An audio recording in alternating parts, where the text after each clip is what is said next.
Hey, everybody. Welcome back to another episode of the Security Ledger podcast. I'm your host. My name is Paul Roberts, and I'm the editor-in-chief here at Security Ledger. And really excited to have with us in the studio Lawrence Gentilello, who is the CEO and founder of Optery. Optery is a company you may have heard from. If not, you probably should have. Their mission is to give you control over your personal data that's floating out all over the place online, as you probably dread. So it's got this really interesting automated system for opting out and retrieving your data from data brokers, online yellow pages, and all the different sites out there. Really cool stuff. Lawrence and I met up at RSA and we're chatting and put it on my schedule to follow up with him and have another conversation. And then in the meantime, what happened is AT&T got owned through a supplier and leaked data on hundreds of millions of AT&T customers, Ticketmaster, it just goes on and on. So this is just such a critical issue. The AT&T thing really just got me like, oh, you know what? Follow up with Lawrence, man. You got to have that conversation. So Lawrence, welcome. Welcome back to Security Ledger Podcast. Great to have you. Thanks, Paul. Yeah, it's great to see you again. It was really fantastic meeting you at the RSA conference in San Francisco a few months ago, and excited to pick up the conversation. It's a scene. Yeah, no, it was really good talking to you and learning a little bit about your company. We're going to talk about Optery. Before we do that, though, you've got a really interesting history in tech, going back to your college days, actually, at Stanford. And you, among other things, I didn't know this until I checked out your LinkedIn profile. You actually had a sort of Facebook before it was Facebook project that you did as an undergrad at Stanford. Talk about that and what your path looked like after that. It was called Steam Tunnel. Yeah, that's right. Yeah, I don't talk about that much these days because it's so long ago. But there was a time when Facebook had just IPO'd that there was a lot of questions about that. I was on the homepage of Mashable because there was an article on Mashable right around the time that Facebook was like really all the rage. I think it like maybe 2012 or that time where they kind of resurfaced that. But yeah, went to Stanford undergrad and I went in the late 90s. So I graduated in 2000. It was a really special time. It was at the height of the dot-com boom. So I entered there in 1996 and I graduated in 2000. And it was just a really incredible time. This is when Yahoo was roaring and Google was just getting off the ground. eBay at the time was a big thing. Cisco, God, what an incredible time to be there. Yeah. Yeah, it was. Yeah. And I was in a fraternity in college. And I think we had this crazy stat where something like $40 million in capital was raised out of my fraternity house by just student entrepreneurs. So venture capitalists were really going down very early and investing in student entrepreneurs. And there was a lot of money that was raised out of our house. It was almost like some guys did sports and other guys did music and other guys did startups. And so I was part of that group and had started a couple of companies as an undergraduate.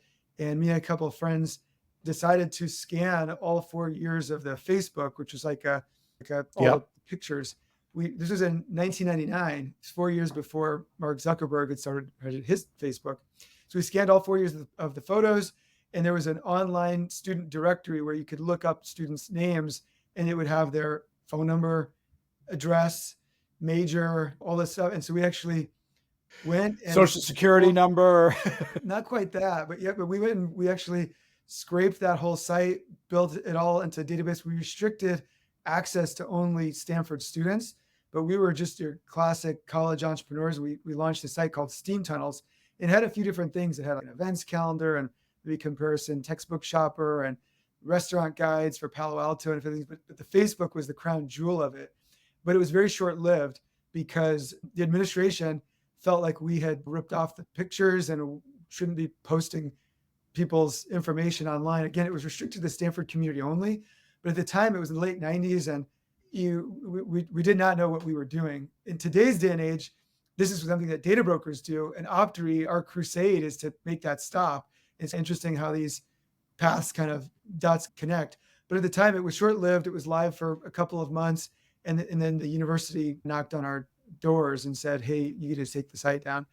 And so we ended up taking it down and pivoting the company into a college magazine, which we actually grew it to the largest college magazine in the country. I think we had a circulation of 2 million a week, but ultimately the company failed in a classic kind of dot-com flame out. But that was my first real entrepreneurial experience. And in retrospect, we should have just pivoted not into a college magazine, but pivoted into getting permission and from the students to get their information up.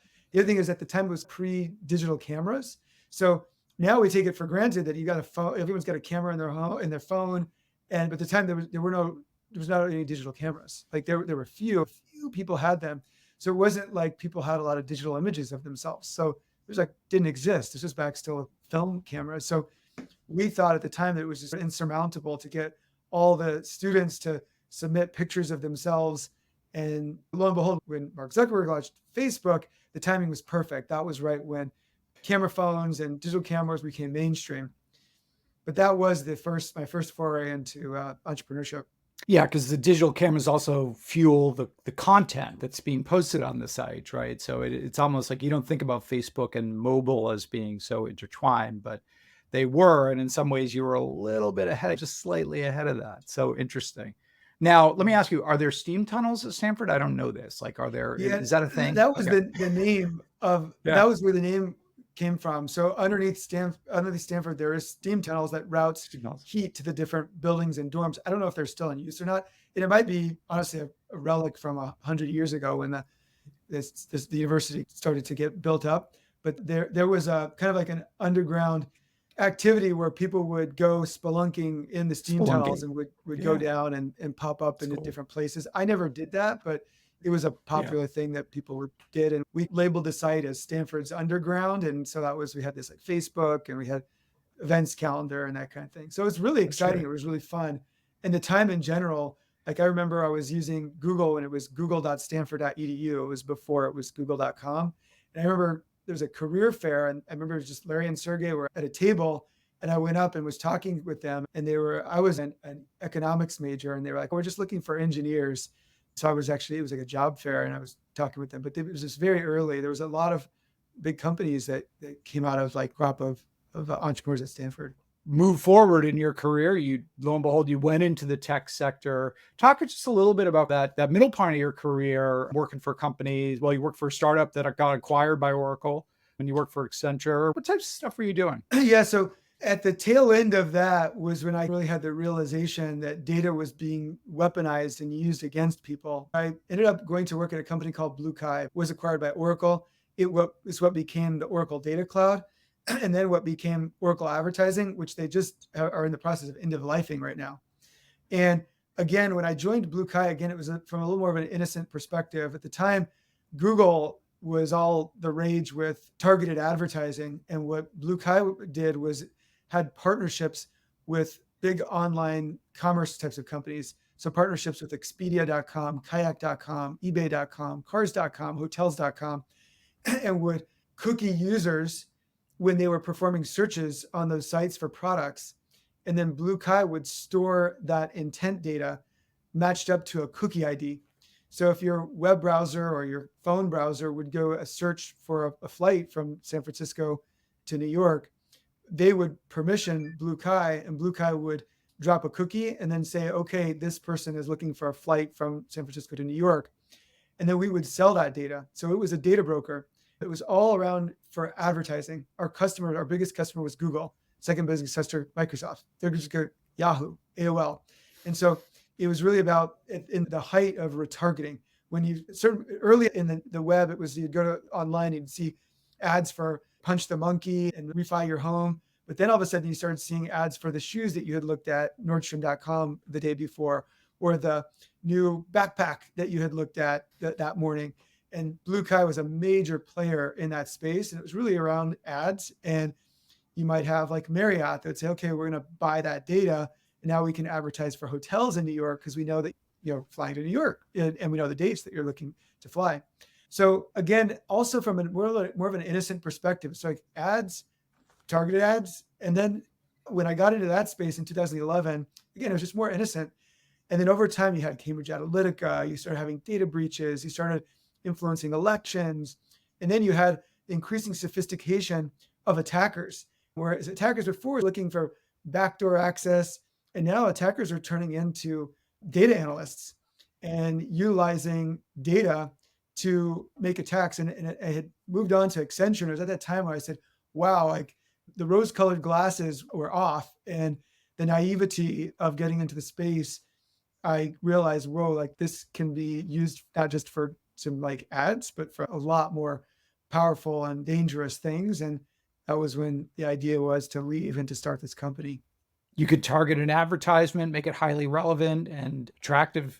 You can do the same thing with a targeted attack, right? And then you found yourself actually on the wrong side of a identity theft scheme. Actually, as did I. Talk just a little bit about that and how that changed your thinking. Yeah, definitely. So after Oracle, I worked at Oracle for about 2.5 years in product. And then I went to Accenture. I led Accenture's data management platforms practice for about 3.5 years. And sort of the tail end of that experience, a number of things started happening that ultimately led me to start this company. And so one was these new privacy laws that were getting passed. Today, I think we have 10 or 11 already in action. Texas is live, Oregon's live, Connecticut's live, Colorado's live. But at the time, there California. was zero, but California had just been the first one.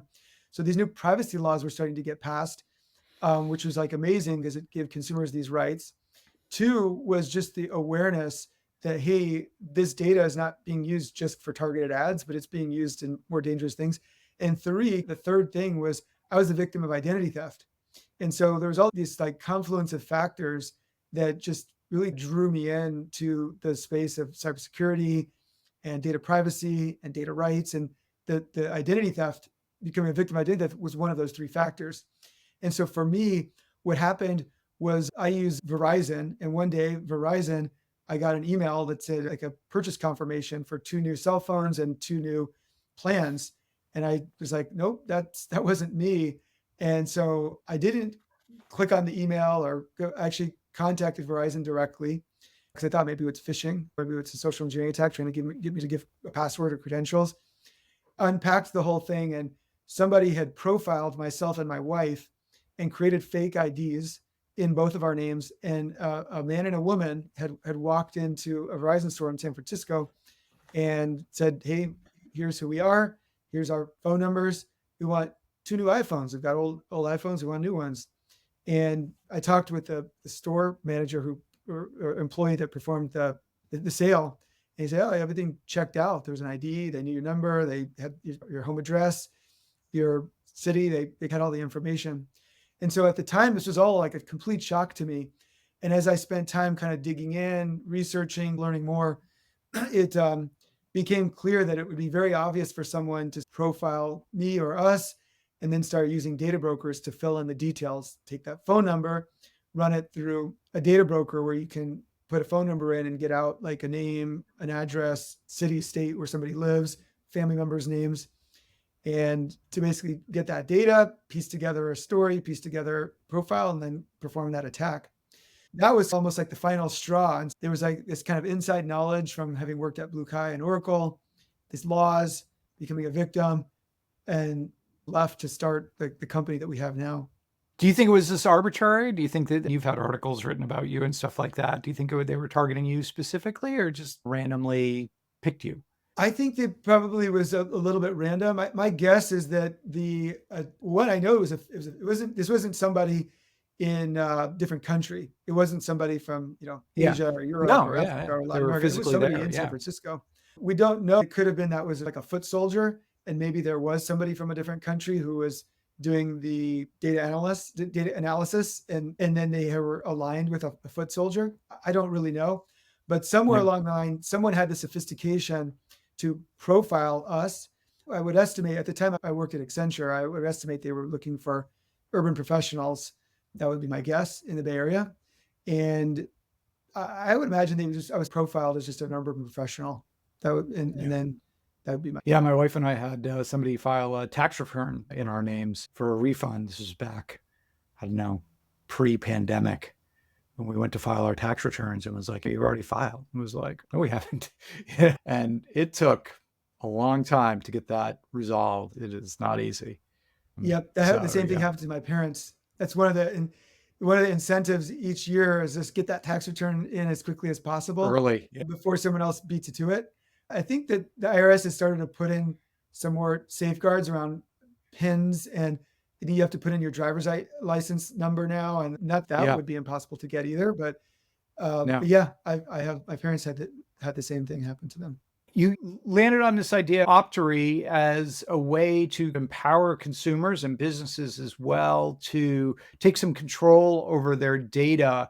It's such a massive problem. So what was your approach to it when you started? Because obviously there are other companies out there that I guess help you manage personal data and stuff like that. So what did you see as the opportunity in the marketplace?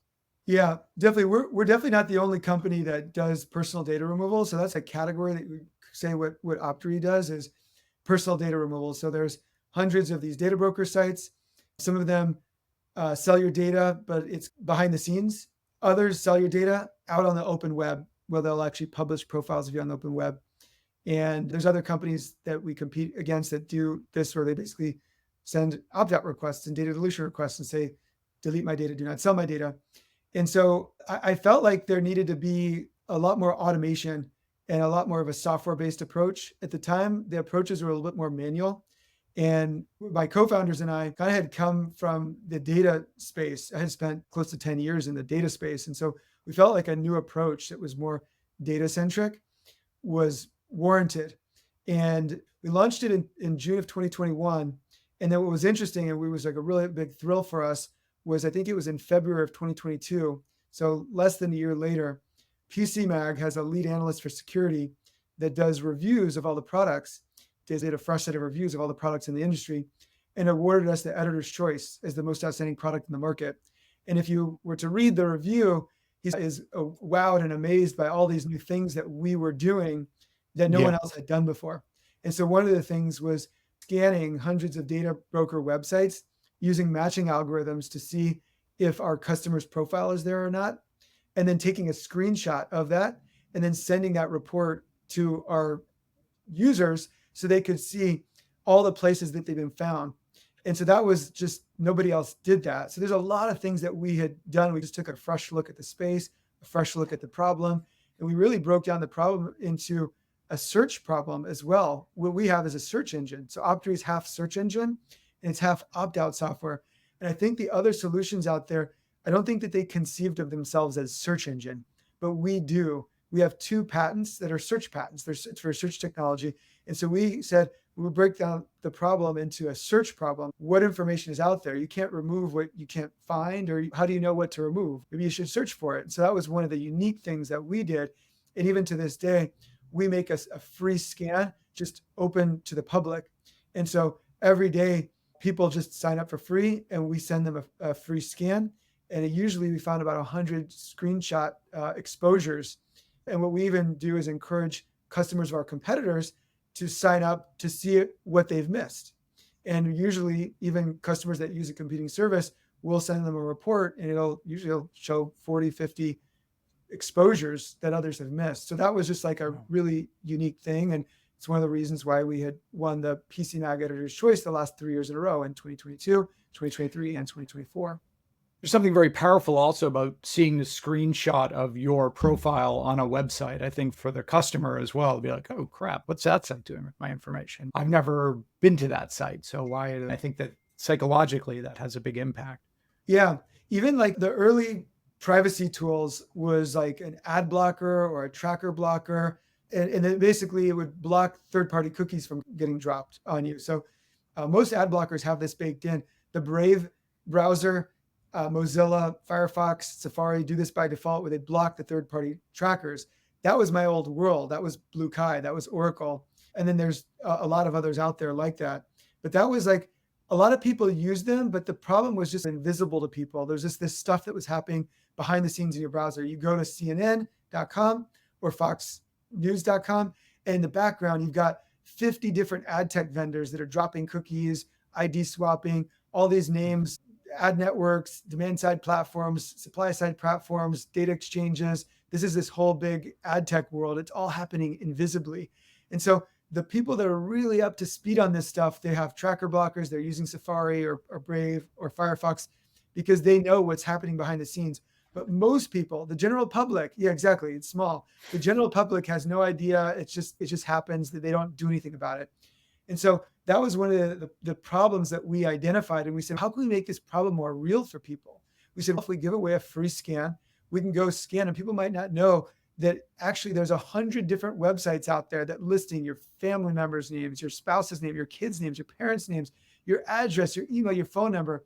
And that really opened the eyes for people to say, whoa, here's all of this stuff that's out there for me. This problem is more real than I thought.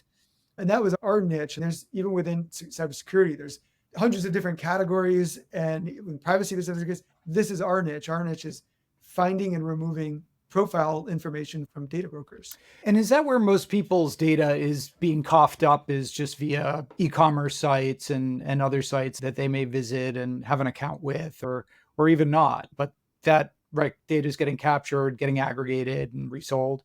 Yeah, I think there's like sort of two big buckets. One is dark web, and there's information in the dark Theft, web, and and that's out there. It can be bots, and it can be retrieved for free. And then there's the data broker world, which is the data brokers have a lot of different sources. So any one data broker might have 50, 100, 20 different sources, and their sources are oftentimes public records databases, other data brokers, scraping the web, just like what information is out there on the web that you've left out there. Maybe you're on an About Us page of a website, or maybe LinkedIn. LinkedIn has often been like a major target data brokers to scrape to get what company do you work for? What companies did you used to work for? What is your job title? Are you a data analyst? Or are you a salesperson? And so their whole job is to get as much data as they can, organize that, make it accessible, and then merchandise it. They're selling it to the government, they're selling it to companies, and they're selling it to people. So those are like the two big buckets, is the dark web and then the data broker world. And it's just a vast, like a big constellation of sources. It's a very tough problem. And it's a very complicated space. So one of the things that Optery does, like you said, is it scans all these sites. It presents a list to you. Here's all the data we found on you. It's very common. You have a list of the sites that you monitor, which is really extensive, including all these state level arrest sites that I didn't kind of even know existed, but clearly it's a thing. If you get arrested and have a mugshot, I guess they end up on one of these sites, right? But the other thing that you do for folks who are like paying members, premium members, is do removals from these sites. So how does that work? That seems like it would require a human being, but I don't know. Is there a way to automate that? Yeah, so there's different products out there. The approach that we take, we refer to it as humans plus machines. And even Optery itself, we have a free tier, which gives you free scans every 90 days, and where you can see where you're exposed, and then self-service tools where we have opt-out guides, where step-by-step instructions. And that there's a lot of DIY, do-it-yourself people who say, hey, I'm not going to pay for this. I want to do it myself. Michael Basil, for example, another big podcaster, he advocates doing it yourself. But a lot of people say, hey, I don't have the time for that. I don't have the expertise for that, but some people do. So there's these do-it-yourself tools that we make for free. And then we have 3 paid tiers. We have it's called Core, Extended, and Ultimate. There's different prices. And the Ultimate tier uses a humans plus machines approach. So we have our automated scanning, our automated removals, but then we also have a human privacy agent that's assigned to each customer account that's doing additional QA, additional reviews, handling something we call custom removals. Custom removals, it says, hey, is there a data broker that you found that we don't cover yet? We'll submit that to us, and we'll make a best effort to submit the request to get it removed. And that's how we productize the new data brokers that we're always adding. So we take a humans plus machines approach, and the Ultimate plan has humans plus machines. The Core plan is just machines. It's just all automated. There's no humans associated with that. So some of our competitors are just fully automated. They don't have humans involved. And others of our competitors are just humans, where they don't have automation or very little of it. And we employ both approaches depending on the plan. And so that's one. And it's definitely like it's an ongoing difficult problem. There's constantly changes. There's data brokers that are getting acquired by other data brokers, where 1 week there's an opt-out process on their website, but then a month later, they've been acquired or merged into another company. And now to opt out, it has a new opt-out procedure. And so we keep track of all that. For as an individual, today we cover around 320 data brokers, and we're days away from launching coverage for another 400. We're about to launch 700 plus. As an individual, to keep track of the opt-out processes of 700 different sites, it's just impossible. We have a team of 6 or 7 people, this is all they do. All they do is constantly testing new data brokers, keeping track of if data brokers' processes have changed, if we're getting blocked, reaching out to their privacy departments, filing complaints with the FTC, filing complaints with the California Privacy Protection Agency, filing complaints with attorney generals. This is like our whole world. And it's just, to do it yourself, it's like almost impossible. It's a constantly shifting landscape. How do you maintain your orientation, right? Really interesting. I think one of the things you hear sometimes is people, particularly in the United States, are apathetic about this. They just assume that everybody's stealing, taking their data, all these e-commerce vendors and other people, and they're just shrug about it. What would be the argument as to why not to be complacent? I'm not sure I actually believe that people are complacent about it. I think it's more just that they don't know what to do. But what are the dangers that you face in just having all this data about you floating out there? There's definitely one. I think a lot of people just can throw their hands up in frustration and say, this is like an impossible problem. I'm not going to even try and address it. It's a whack-a-mole problem. Stuff pops back up. All the removal services, we're not 100%. But it's not like we can guarantee you 100% of it will be gone. In some cases, our customers, we get 100% of it. In other cases, there's stuff that just we have a really hard time getting down.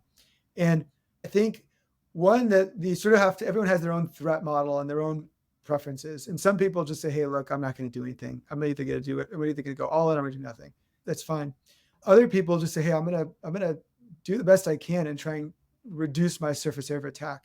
It's even if you have a strategy for securing your home. At a very basic level, it's just to lock your doors and your windows. And then from there, maybe it's just a motion detector light, a floodlight that just somebody walks by, it just goes off. We're not even talking video yet. We're just talking a motion detection light where that might scare people away. Maybe putting up signs like a sign that this home is protected by a service. Then you've got videos. Do you have one camera in front? Do you have cameras like on all sides of your home? Do you have internal motion detection? Then it's like your windows. Do you have sensors that monitor if a window has been broken or not? You can just keep going further and further. Then do you have a shelter, like maybe an underground layer where if somebody does get into your home, you can get you done. So you just keep going successfully to protect yourself more and more. And even for us, if you look at our different like products, you have some people that use us core tier, which is just some basic coverage, and others that use the ultimate, which is the more extensive coverage. And so ultimately you're trying to get this information out of circulation, making it harder and harder for people to get to that information, making it so that people can't just go and do some quick Google searches or some quick searches on some of these data broker websites to quickly find it. And then the more and more information that you take out of circulation, the lower your surface area of attack is. And so if you remove more and more information, you make it harder and harder. And maybe what happens is the attacker is going to move on to the next person and you're less likely to be attacked. Also, it's a bit of a signal to attackers that, oh, this person actually cares enough about their security. So why don't I even start here? One, it's hard to find information about them online. That means they're probably doing something to protect that. That probably means they're also the type of person that's going to use MFA or not recycle passwords or be more on the up and up to identifying things. But if you just show to the world that you're doing nothing, you might say, okay, this is someone who's probably there's probably other deeper problems there, less likely to have security procedures in place in other areas. There's definitely a lot that you can benefit from getting this information off the web, taking it out of circulation. You mentioned whatever 10 or 11 states that have passed data privacy and data security laws. Obviously, in the EU, there's GDPR and a variety of other EU regulations protecting data privacy. Do those help a company like Optery? You mentioned filing complaints and stuff like that. Do they give you more leverage? And have you seen any impact? Because obviously we don't have a federal data privacy law, at least not yet. Are they having any impact out there in terms of practices and behaviors that you're seeing from these data brokers? They help tremendously. People in states that have comprehensive data privacy laws should be very grateful to their lawmakers that have gotten them passed. People in states without data privacy laws should be feel very cheated and very bang on the door of your local rep. Yes, get it done. Right. We are on the front lines and we see the difference. They are very powerful, they are very effective, and they are very needed. And not just for us, but for the consumers themselves. we've reached a point now where some of the bigger data brokers are rejecting opt-out requests if you are not in a state that has a privacy law. Because if you look back 5, 6 years ago, our industry is growing very rapidly. I saw some stat that said our industry is doubling year over year. Our business, we've been tripling year over year in terms of revenue and users and everything. So our business is growing very rapidly, and our industry is growing very rapidly, and it's going to continue to grow rapidly. And so if you go back several years ago, there just weren't as many opt-out requests, and so the data brokers are like just processing them. But the volume of requests is increasing. You have companies like Optery, other companies that are submitting these things. We're in a lot of conversations with some really big companies. We have an API where a lot of companies will white label our solution, and we power scanning and removals for other companies. So the volume of requests that's getting sent to data brokers is increasing a lot, to where they're now at the point where some of them are saying, hey, if you're not in a state that doesn't have a law, they're actually not required to remove you. They are maybe if you're like a judge or you're a police officer, but if you're just a regular person, they're not. And so we're now at the point where some data brokers are saying, hey, you're in Montana. Sorry, you don't have the right, and we're not going to do it for you. But if they're in Texas or Oregon or California or Colorado, they honor it. So it's a big effect. And for all things, they're very beneficial. And for a company like Optery, if they just say, nope, you're not in a protected state, then is that kind of the end of the road for you? Or are there other means at your disposal? No, it's not. And that's one of the reasons why to use someone like Optery is if the problem is the data broker removal and the opt-out, we hit it from a lot of different angles. There's a lot of different ways to submit an opt-out. And so this is like why we exist. We hit it from different angles, and won't go into too much of methodologies, but you could think any different data broker they might have an email address, they might have a web form. Some of them require like a Gmail address. Some of them require a text message verification. Others require an email verification. So we have a lot of different methodologies that we use, and we rotate these different methodologies. We have a team that's constantly testing new things. We're able to get unblocked. There's a lot of times where our customers come to us and they say, hey, we've been trying, can't get it. And then they send us this big thank you. Like, I've been trying to get removed from this data broker for months and I haven't been able to do it. And we used you and you were able to do it. That's not to say that we get 100% of it. And sometimes we might be blocked for a few months, but what it is to say is that this is our expertise. It's our core competency. We're hitting it from lots of different angles, and we're usually able to get breakthroughs, but not always. But in general, definitely far better than any individual could. Okay, final question for our listeners who might be saying, wow, I got to get on top of this problem. What's your advice to start? Obviously, I would say probably go sign up for a free scan at Optery because it's free. What else? Yeah, I think one, I would definitely look at the problem. One problem, which is securing yourself and protecting yourself. That's the problem. And there's a lot of different tools at your disposal to help strengthen your safety and to help strengthen your security. Not recycling passwords, using a password manager, using MFA everywhere you can, being very vigilant about the text messages and the phone calls and the emails that you receive. There's a lot of different things that you can do. And then one of the tools at your disposal is an assessment of what is your data exposure out on the web. That's one of several tools at your disposal. For that thread, I would definitely recommend running a free Optery scan. Whether you use Optery, you've never used anything before, or whether you used a competitor site to see what we find. It's free. And then you can make a determination as to what's the best thing for you. Are you already very well covered?